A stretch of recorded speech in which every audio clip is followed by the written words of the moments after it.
Slick back. No, slick back. That's what I said. Slick back. No, nigga, I'm a pimp named Slick back. Pimp named Slick back. Pimp named Slick back. Nigga, are you deaf? I'm a pimp named Slick. Assalamualaikum warahmatullahi wabarakatuh. Nama saya Mariska Maulani, NPM 234111108 dari kelas manajemen 23B. Di sini saya akan sedikit memperjelaskan materi pengantar manajemen tentang pengorganisasian horizontal. Pengertian struktur horizontal atau horizontal organizational structure adalah struktur organisasi dengan sedikit lapisan hierarki dan rentan kendali yang luas. Itu menekankan pendekatan yang berpusat pada karyawan dengan mengedepankan kerja tim dan kolaborasi. Kadang kita juga menyebutkan dengan struktur datar. Di bawah struktur horizontal, perusahaan memiliki rantai komando yang pendek. Sebaliknya, masing-masing posisi manajemen akan memiliki rentan kendali yang luas dengan banyak anak buah. Karakteristik semacam itu penting untuk meningkatkan koordinasi dan proses pengambilan keputusan. Selain itu memungkinkan karyawan untuk fokus dan menginvestasikan waktu dan energi pada tujuan perusahaan karena mereka lebih banyak otonomi dan delegasi.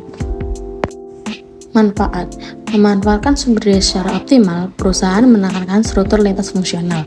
Misalnya, karyawan bisa melakukan peran berbeda sesuai dengan kebutuhan bisnis. Akhirnya, itu memungkinkan perusahaan untuk memanfaatkan sumber daya secara optimal. Komunikasi yang lebih baik, lebih sedikit lapisan mengarah ke komunikasi yang lebih baik.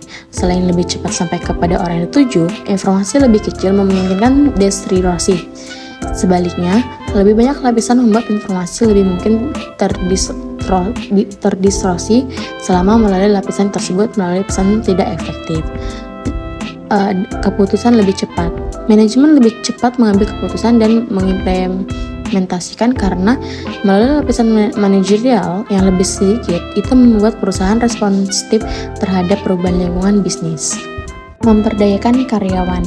Manajemen memberi karyawan lebih banyak otonomi, mendorong mereka bekerja mandiri dan mengambil tanggung jawab yang lebih besar. Sebagai hasilnya, mereka senang karena memiliki lebih banyak kontrol terhadap pekerjaan mereka. Kepuasan kerja yang tinggi. Karyawan mungkin lebih bersemangat karena memiliki kontrol atas pekerjaan mereka. Itu mengarah pada kepuasan dan motivasi kerja yang tinggi. Inovasi. Otonomi memungkinkannya karyawan untuk mengembangkan dan merealisasikan kreativitas mereka dalam pekerjaan, dan mereka dapat memaksimalkan kemampuan terbaik mereka. Itu semua mengarah pada lebih banyak inovasi di dalam perusahaan. Karakteristik. Rantai komando. Struktur horizontal melibatkan rantai komando yang pendek. Organisasi mungkin melibatkan 2 atau 3 rantai komando. Itu mungkin melibatkan manajemen puncak dan manajemen bawah, menghilangkan posisi manajemen level menengah. Yang kedua ada rentan kendali. Organisasi memiliki rentan kendali yang luas.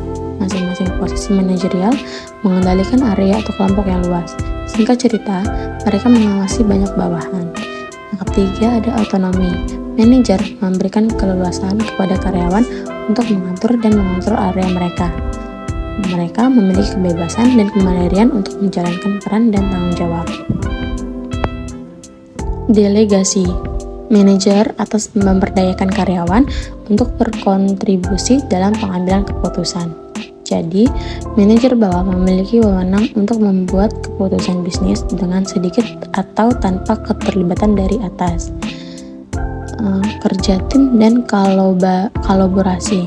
Struktur ini dapat berfungsi untuk memotivasi karyawan dengan mendorong mereka berkolaborasi dan bekerja bersama secara konstruktif dengan mengurangi pengawasan terhadap mereka.